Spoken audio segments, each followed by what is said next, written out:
let me take you on a walk in the woods. I'd like to invite you to close your eyes and come with me for a wander in the woods. Right now, you're walking out in the open, along a path across the edge of a field. The sun is warm there on the back of your head. You can see just up ahead of you the forest. There's a wooden gate there with a rope hooked over the post. You unhook the rope, you go through the gate, you rehook. And a few steps on, you see what really feels like the proper entrance to the forest. It's two big trees leaning into each other to form a giant arch. You walk through that arch. It's cooler here in the forest. There are lots of different trees here. Some oak, some birch, some Scots pine, some ash. It feels like quite an old forest.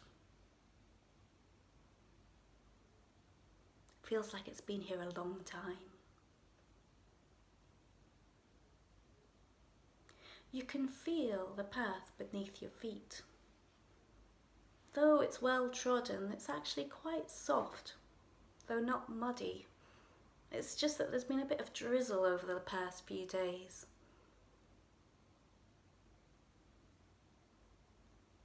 And you're very careful as you walk because you can see that there are bits of branch and some roots which could trip you up, so you're paying attention.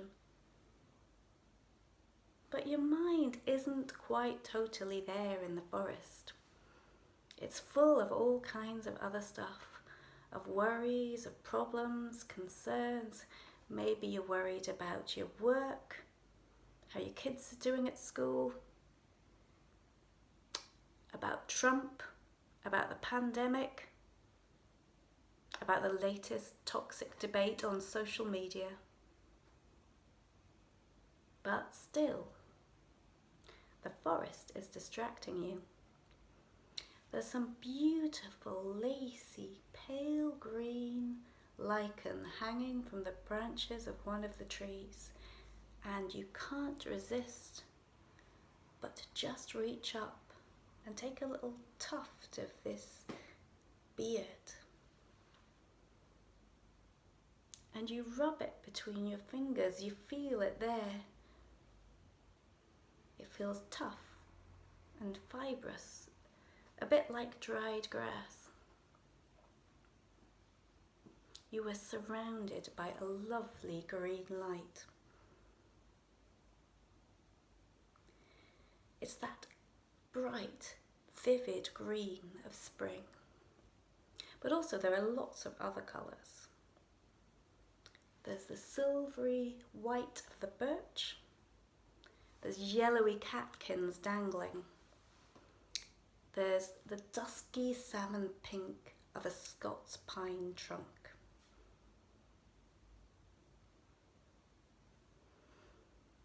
You breathe in. There's that smell of refreshing, sharp pine scent. And something else, something just like a little trace of something distant. Wild garlic. You can almost taste it. And now you find yourself as you walk in a deeper, darker, denser part of the forest. The canopy here is so thick. Light comes in only in shafts here and there. And you are surrounded by columns reaching out in all directions, columns of trunks. You feel cocooned here.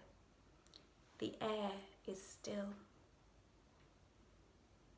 You can smell the earth, its mossy dampness.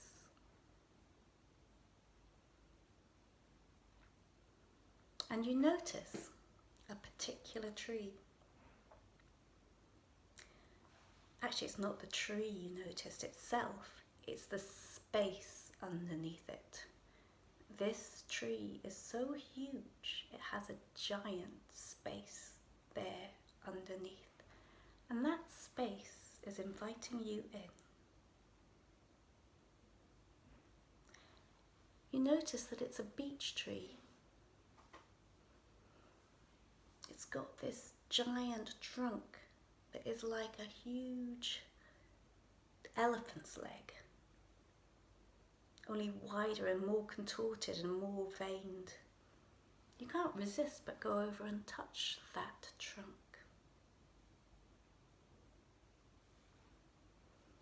You put your hand against it. You feel it under your fingers. Feels smooth, but also there's some tiny ridges. And you let your hand follow the smooth contours of its shape. This is a tree that is inviting you to linger. It's inviting you to sit down. So you do. Though first you check that it's dry enough. And it is. The canopy's so thick, the rain doesn't come through. So you sit down at the base of this tree in a little cove in the shape of its trunk, and you lean back. You feel your back there supported by the trunk. You feel your back against the bark.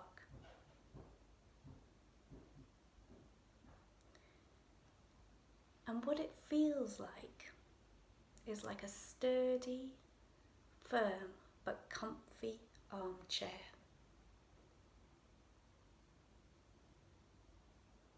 And you linger for a moment, just feeling your back there, the trunk, how solid the tree is, and also how big and strong and huge it is rising up behind you.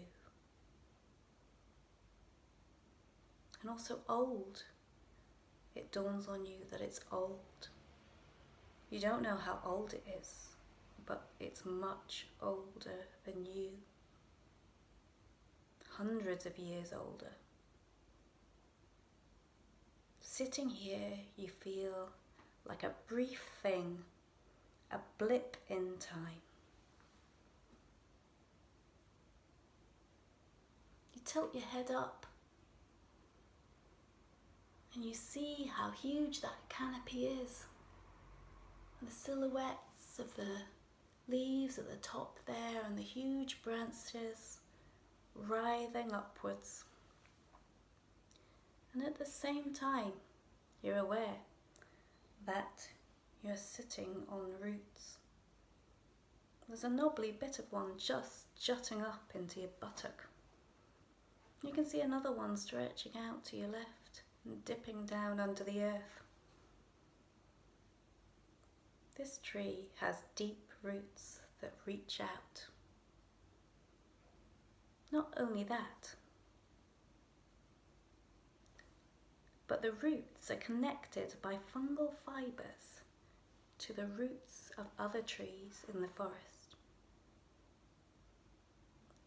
And scientists have found that these fungal fibres are the way that trees communicate, sending support and food and messages down them. The scientist Professor Suzanne Simard has called this the wood wide web. Right now, you are tapping in to the wood wide web. The tree that you have your back against is connected to the earth, to the rest of the wood, to the sky and the light, and the rest of the living world. You breathe that in and you breathe it out. And as you breathe it in, it occurs to you that the oxygen that you are breathing in, that is keeping you alive, has been produced by this tree and the other trees and plants in the wood. And that the carbon dioxide that you are breathing out is keeping this tree alive. You breathe in the tree's air, and the tree breathes yours.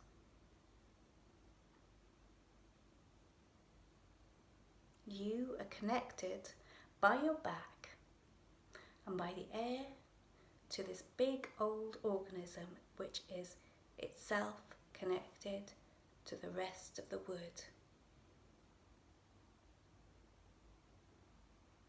You are connected to the wood wide web.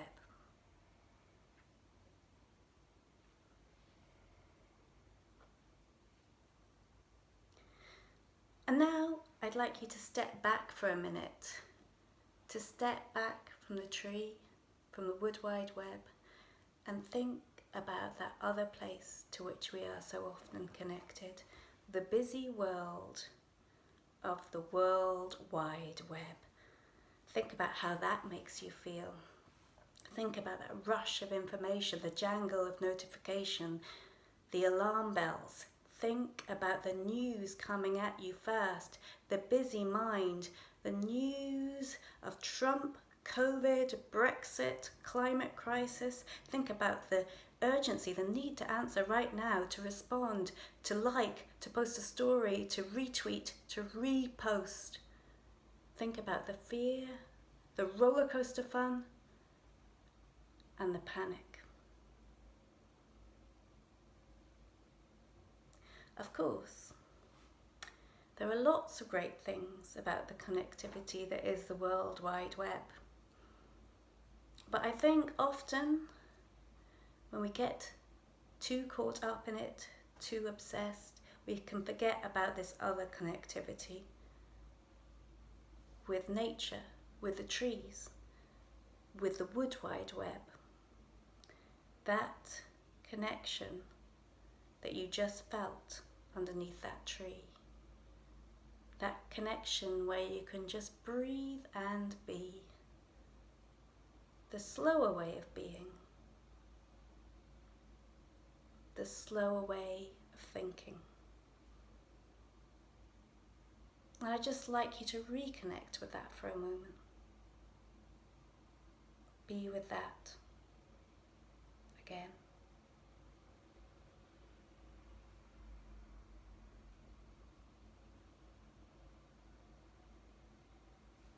And now I'd like you to open your eyes.